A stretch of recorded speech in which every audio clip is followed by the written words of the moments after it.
പട്ടയിലേക്കകത്തോട്ടെ നമുക്കിത് കോരി ഇങ്ങനെ തവി കൊണ്ട് ഇങ്ങനെ കോരി ഒഴിച്ചിട്ട് പരത്താൻ പറ്റത്തില്ല. അതിങ്ങനെ പെട്ടെന്ന് എടുത്ത് മടക്കി ഉണ്ടാക്കാൻ പറ്റുമോ? നമ്മൾ ഉണ്ടാക്കാൻ പോകുന്നത് അരി, നമ്മൾ പച്ചനെല്ലിൻ്റെ അരി തലേ ദിവസം വെള്ളത്തിലിട്ട് കുതിർത്തെടുത്ത് അരച്ചതാണ്. റാഗിയും കൂടെ നമ്മൾ അതിൻ്റെ കൂടെ അരച്ചെടുക്കണം.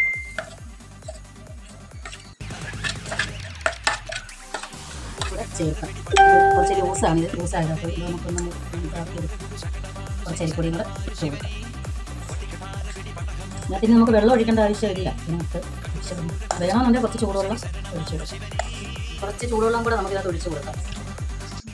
അത്ര വേണ്ടായിരുന്നു, കുറച്ച് കൂടി ഇട്ടാൽ മതിയായിരുന്നു. ഇത് നമുക്ക് ചൂടുവെള്ളം കൂടെ ഒഴിക്കാം. തേങ്ങ ചേർക്കാം, കുറച്ച് ജീരകം ചേർക്കാം, ആവശ്യമായിട്ടുള്ള പഞ്ചസാര ചേർക്കാം. ചൂടുവെള്ളം ഒഴിച്ചു കൊടുക്കാം.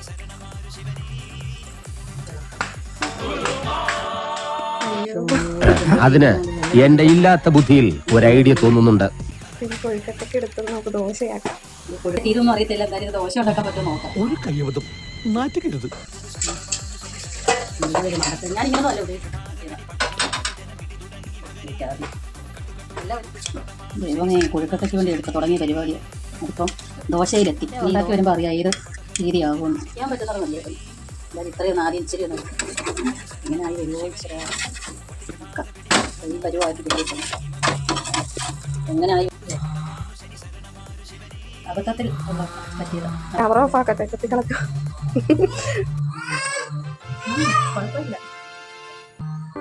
This is the end.